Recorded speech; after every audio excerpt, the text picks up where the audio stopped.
ಮಳೆ ಬರ್ತಾ ಇದೆ ಅನ್ನುವಂತ ನೋಡ್ತಾ ಹೋಗೋಣ.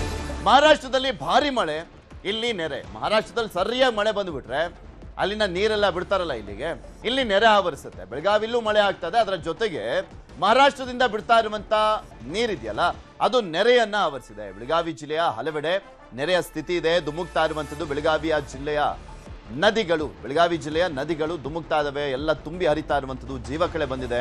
ಕೃಷ್ಣಾ, ದೂದಗಂಗಾ, ಘಟಪ್ರಭಾ ನದಿಗೆ ನೀರು.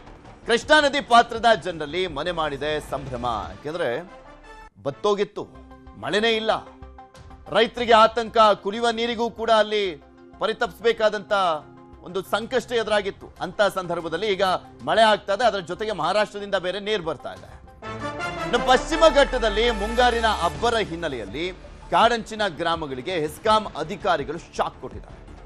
ಕಾಡಂಚಿನ ಗ್ರಾಮಗಳಿಗೆ ಹೆಸ್ಕಾಂ ಅಧಿಕಾರಿಗಳ ಶಾಕು. ಏನಪ್ಪ ಆ ಶಾಕು ಅಂದ್ರೆ 25ಕ್ಕೂ ಅಧಿಕ ಗ್ರಾಮಗಳಲ್ಲಿ ವಿದ್ಯುತ್ ಸಂಪರ್ಕನೇ ಇಲ್ಲ. ಒಂದೋ ಎರಡೋ ಗ್ರಾಮ ಅಲ್ಲ, 25ಕ್ಕೂ ಅಧಿಕ ಗ್ರಾಮಗಳಲ್ಲಿ ವಿದ್ಯುತ್ ಸಂಪರ್ಕ ಇಲ್ಲ. 4 ದಿನಗಳಿಂದ ಕಾಡಂಚಿನ ಗ್ರಾಮಗಳಿಗೆ ಕರೆಂಟ್ ಕಟ್ ಮಾಡಲಾಗಿದೆ. ಬೆಳಗಾವಿ ಜಿಲ್ಲೆಯ ಖಾನಾಪುರ ತಾಲೂಕಿನ ಗ್ರಾಮಗಳು ಅವು. ಮರಗಳು ವಿದ್ಯುತ್ ಕಂಬಗಳ ಮೇಲೆ ಬಿದ್ದು ಅನಾಹುತ ಆಗಿದೆ. ಅದನ್ನ ತೆರವು ಮಾಡಿ ಅವರಿಗೆ ಕರೆಂಟ್ ಕನೆಕ್ಷನ್ ಅನ್ನ ಕೊಡೋದ್ಬಿಟ್ಟು ಮುಂಜಾಗ್ರತೆ ಹೆಸರಿನಲ್ಲಿ ಕರೆಂಟ್ ಕಟ್ ಮಾಡ್ತಾ ಇದೆ ಹೆಸ್ಕಾಂ. ಕತ್ತಲಲ್ಲೇ ಜೀವನವನ್ನ ನಡೆಸ್ತಾ ಇರುವಂತದ್ದು ಕಾಡಂಚಿನ ಜನ. ಹೆಸ್ಕಾಂ ಅಧಿಕಾರಿಗಳ ಬೇಜವಾಬ್ದಾರಿ ಅಂತ ಆಕ್ರೋಶವನ್ನ ವ್ಯಕ್ತಪಡಿಸ್ತಾ ಇದ್ದಾರೆ. ಒಂದೋ ಎರಡು ದಿನ ಅಲ್ಲ, 4 ದಿನದಿಂದ ಈ ಪರಿಸ್ಥಿತಿ ಇದೆಯಂತೆ. ಕರೆಂಟೇ ಇಲ್ಲ ಅಲ್ಲಿ. ಮಳೆ ಬಂದ್ರೆ ಕರೆಂಟ್ ಕಟ್ಟು ಅಂದ್ರೆ ಅಲ್ಲಿ ಏನಕ್ಕೆ ಇರಬೇಕು ಹಾಗಾದ್ರೆ ಈ ಹೆಸ್ಕಾಂ ಅಧಿಕಾರಿಗಳು, ಸಿಬ್ಬಂದಿ? ಇದ್ರ ಬಗ್ಗೆ ಇನ್ನಷ್ಟು ಡೀಟೇಲ್ಸ್ ಅನ್ನ ಪಡ್ಕೊಳ್ತಾ ಹೋಗೋಣ. ನಮ್ಮ ಪ್ರತಿನಿಧಿ ಚಂದ್ರಕಾಂತ್ ನೇರ ಸಂಪರ್ಕದಲ್ಲೇ ಇದ್ದಾರೆ. ಚಂದ್ರಕಾಂತ್, ಯಾವ ಪ್ರಮಾಣದಲ್ಲಿ ಮಳೆ ಬರ್ತಾ ಇದೆ ಬೆಳಗಾವಿ ಜಿಲ್ಲೆಯಲ್ಲೆಲ್ಲ? ಮತ್ತೊಂದ್ ಕಡೆ ನೆರೆ ಅಲ್ಲಿ ಏನಾದ್ರೂ ಅನಾಹುತವನ್ನ ಸೃಷ್ಟಿ ಮಾಡಿದ್ಯಾ? ಇನ್ನೊಂದ್ ಕಡೆ ಹಳ್ಳಿಗಳಲ್ಲಿ ಕರೆಂಟ್ ಬೇರೆ ಕಟ್ ಮಾಡಿರುವಂತ ಹಿನ್ನೆಲೆಯಲ್ಲಿ ಜನ ಯಾವ ರೀತಿ ಆಕ್ರೋಶವನ್ನ ವ್ಯಕ್ತಪಡಿಸ್ತಾ ಇದ್ದಾರೆ?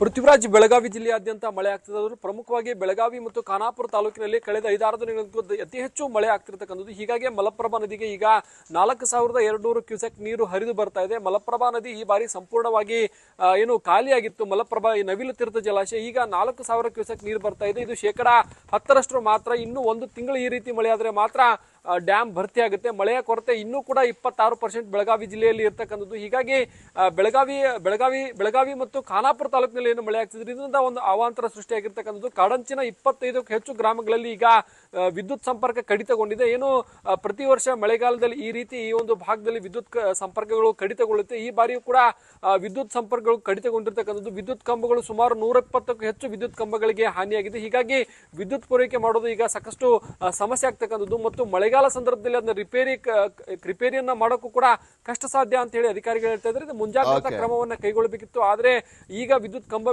ಬಿದ್ದ ಮೇಲೆ ಅದನ್ನ ಮಾಡೋದು ಬಹಳ ಕಷ್ಟ ಅಂತ ಹೇಳಿ ಈಗ ಅಧಿಕಾರಿಗಳು ಹೇಳ್ತಾ ಇದ್ದಾರೆ. ಮತ್ತು ಇನ್ನು ಖಾನಾಪುರ ತಾಲೂಕಿನ ಜಾಂಬೋಟಿ, ಕಣಕುಂಬಿ ಭಾಗದಲ್ಲಿ ದಾಖಲೆಯ ಮಳೆ ಆಗ್ತಿದೆ. ಪೃಥ್ವಿರಾಜ್. ಓಕೆ ಚಂದ್ರಕಾಂತ್, ನೆಕ್ಸ್ಟ್ ಶಿವಮೊಗ್ಗ ಜಿಲ್ಲೆಗೆ ಹೋಗೋಣ. ಶಿವಮೊಗ್ಗದ ಹೊಸನಗರದಲ್ಲಿ ಮಳೆಯ ಅಬ್ಬರ. ತೆರವುಳಿದಂತ 170ಕ್ಕೂ ಹೆಚ್ಚು ವಿದ್ಯುತ್ ಕಂಬಗಳು. ಹಲವು ಗ್ರಾಮಗಳಿಗೆ ವಿದ್ಯುತ್ ಸಂಪರ್ಕ ಕಡಿತಗೊಂಡಿದೆ. ಶಿವಮೊಗ್ಗದ ಹೊಸನಗರದಲ್ಲಿ ಸರಿಯಾಗಿ ಮಳೆ ಬರ್ತಾ ಇದೆ. ಈ ಸಂದರ್ಭದಲ್ಲಿ 170ಕ್ಕೂ ಹೆಚ್ಚು ವಿದ್ಯುತ್ ಕಂಬಗಳು ನೆಲಕ್ಕುರುಳಿದೆ. ಹಲವು ಗ್ರಾಮಗಳಿಗೆ ವಿದ್ಯುತ್ ಸಂಪರ್ಕ ಕಡಿತ ಆಗಿದೆ. ಕರೆಂಟ್ ಇಲ್ಲದೆ ಕತ್ತಲಿನಲ್ಲಿ ಜನರ ಬದುಕು. ಅಲ್ಲಿ ಮೆಸ್ಕಾಂ ಸಿಬ್ಬಂದಿಯಿಂದ ವಿದ್ಯುತ್ ಕಂಬ ದುರಸ್ತಿ ಕೆಲಸ ಮಾಡಲಾಗ್ತಾ ಇದೆ. ಹಾನಿಗೊಳಗಾದಂಥ ಪ್ರದೇಶಗಳಲ್ಲಿ ಕಾರ್ಯಾಚರಣೆ ಮಾಡಲಾಗ್ತದೆ. ಸಾಗರದಲ್ಲಿ ಮಳೆಗೆ ಮನೆಯ ಮೇಲ್ಛಾವಣಿ ಕುಸಿತ ಆಗಿದೆ. ಪ್ರಾಣಾಪಾಯದಿಂದ ಕುಟುಂಬಸ್ಥರು ಪಾರಾಗಿದ್ದಾರೆ. ಮಂಜುನಾಥ್ ಅನ್ನುವಂಥವರಿಗೆ ಸೇರಿದಂಥ ಮನೆ ಕುಸಿತ ಆಗಿದೆ. ಮಳೆ ಇರಲಿಲ್ಲ, ಮಳೆ ಶುರುವಾಗಿದೆ. ಶಿವಮೊಗ್ಗ ಜಿಲ್ಲೆಯಲ್ಲೂ ಕೆಲವು ಕಡೆ ಶಾಲಾ ಕಾಲೇಜುಗೆ ರಜೆಯನ್ನ ಘೋಷಣೆ ಮಾಡಲಾಗಿದೆ. ಸ್ಪೆಷಲಿ ಸಾಗರ ಮತ್ತು ತೀರ್ಥಹಳ್ಳಿ ಭಾಗದಲ್ಲಿ ಮಾತ್ರ. ಇನ್ನು ಕೆಲವು ಕಡೆ 170ಕ್ಕೂ ಹೆಚ್ಚಿನ ವಿದ್ಯುತ್ ಕಂಬಗಳು ಧರೆಗುರುಳಿದೆ. ಇದ್ರ ಬಗ್ಗೆ ಇನ್ನಷ್ಟು ಡೀಟೇಲ್ಸ್ ಅನ್ನ ಪಡ್ಕೊಳ್ಳೋಣ. ನಮ್ಮ ಪ್ರತಿನಿಧಿ ವಿನಯ್ ನಮ್ಮ ಜೊತೆ ನೇರ ಸಂಪರ್ಕದಲ್ಲೇ. ವಿನಯ್, ಶಿವಮೊಗ್ಗದಲ್ಲಿ ಯಾವ ರೀತಿಯಾಗಿ ಮಳೆ ಬರ್ತಾ ಇದೆ? ಮತ್ತೊಂದ್ ಕಡೆ ಅನಾಹುತ ಕೂಡ ಸೃಷ್ಟಿಯಾಗಿರುವಂತದ್ದು. ಇನ್ನೊಂದ್ ಕಡೆ ಶಾಲಾ ಕಾಲೇಜಿಗೆ ಬರೀ 2 ತಾಲೂಕಿನಲ್ಲಿ ಮಾತ್ರ ಮಳೆ ಆಗ್ತಾ ಇರುವಂತ ಹಿನ್ನೆಲೆಯಲ್ಲಿ ರಜೆಯನ್ನ ಘೋಷಣೆ ಮಾಡಿರುವಂತದ್ದು ಹೇಗೆ? ಪೃಥ್ವಿ ಏನು ಪುನರ್ವಸು ಮಳೆ ಶಿವಮೊಗ್ಗದಲ್ಲಿ ಅಬ್ಬರಿಸ್ತಿದೆ ಅಂತಾನೆ ಹೇಳ್ಬೋದು. ಹಾಗೆ ಶಿವಮೊಗ್ಗದ ತೀರ್ಥಹಳ್ಳಿ, ಹೊಸನಗರ, ಸಾಗರ ಭಾಗದಲ್ಲಿ ಈ ಮಳೆ ಏನಿದೆ ಅಬ್ಬರ ಹೆಚ್ಚಾಗಿದೆ ಅಂತ ಹೇಳ್ಬೋದು. ಹೊಸನಗರ ಭಾಗದಲ್ಲಿ 170ಕ್ಕೂ ಏನು ವಿದ್ಯುತ್ ಕಂಬಗಳು ಬಿದ್ದಿರೋದು. ಅಂದ್ರೆ ರಸ್ತೆ ಪಕ್ಕದಲ್ಲಿದ್ದಂತ ಮರಗಳು, ಬೃಹತ್ ಮರಗಳು ವಿದ್ಯುತ್ ಕಂಬದ ಮೇಲೆ ಬಿದ್ದಿದ್ರಿಂದ 170ಕ್ಕೂ ಹೆಚ್ಚು ಕಂಬಗಳು ಧರೆಗುರುಳಿದ್ದಾವೆ. ಇದರಿಂದಾಗಿ ಅಲ್ಲಿಯ ಸ್ಥಳೀಯ ನಿವಾಸಿಗಳಿಗೆ ತೊಂದರೆ ಆಗಿದೆ. ಯಾಕಂದ್ರೆ 2 ದಿನಗಳಿಂದ ಕರೆಂಟ್ ಇಲ್ಲದೆ ಒದ್ದಾಡ್ತಾ ಇದ್ದಾರೆ. ಅದರಲ್ಲೂ ಕೂಡ ಮೊಬೈಲ್ ಚಾರ್ಜ್ ಮಾಡೋದಕ್ಕೂ ಕೂಡ ಆಗ್ತಾ ಇಲ್ಲ ಅನ್ನೋ ಪರಿಸ್ಥಿತಿ ಪರಿಸ್ಥಿತಿಗೆ ಈಗ ಎದುರಾಗಿರೋದು. ಹಾಗಾಗಿ ಅಲ್ಲಿ ಜನರು ಕೂಡ ಈಗ ಒದ್ದಾಡ್ತಾ ಇದ್ದಾರೆ. ಅದರ ಜೊತೆಗೆ ಸಾಗರದಲ್ಲೂ ಕೂಡ ಒಂದು ಮನೆ ಚಾವಣಿ ಎಸ್ ಎನ್ ನಗರದಲ್ಲಿರುವಂತಹ ಮಂಜುನಾಥನವರ ಸೇರಿದ ಮನೆ ಕೂಡ ಈಗ ಚಾವಣಿ ಬಿದ್ದಿದೆ. ಇದರಿಂದಾಗಿ ಅಲ್ಲಿ ಜನರು ಒದ್ದಾಡ್ತಾ ಇದ್ದಾರೆ. ಹಾಗೆ ಮನೆಯವರೇನಿದ್ದಾರೆ ತಕ್ಷಣ ಹೊರಗಡೆ ಬಂದಿರೋದ್ರಿಂದ ಯಾವುದೇ ಪ್ರಾಣಾಪಾಯ ಆಗ್ಲಿಲ್ಲ. ಹಾಗಾಗಿ ಅಲ್ಲಿ ಅವರು ಕೂಡ ಈಗ ಮನೆಯಿಂದ ಹೊರಗೆ ಬಂದು ತೊಂದರೆಯನ್ನು ಅನುಭವಿಸ್ತಾ ಇದ್ದಾರೆ. ಈಗ ಶಿವಮೊಗ್ಗ ಭಾಗದಲ್ಲಿ 3 ತಾಲೂಕುಗಳಲ್ಲಿ ಅಂದ್ರೆ ತೀರ್ಥಹಳ್ಳಿ ಹಾಗೆ ಹೊಸನಗರ ಮತ್ತು ಸಾಗರ ಭಾಗಗಳಿಗೆ ರಜೆಯನ್ನ ಈಗಾಗಲೇ ಆಯಾ ತಹಶೀಲ್ದಾರ್ ನೀಡಿರೋದು. ಹೊಸನಗರ ಭಾಗದಲ್ಲಿ ಮತ್ತೆ ತೀರ್ಥಹಳ್ಳಿಯಲ್ಲಿ ಎಲ್ಲಾ ಶಾಲಾ ಕಾಲೇಜುಗಳು ಮತ್ತು ಅಂಗನವಾಡಿಗಳಿಗೆ ರಜೆ ಕೊಟ್ಟರೆ, ಸಾಗರ ಭಾಗದಲ್ಲಿ ಮಾತ್ರ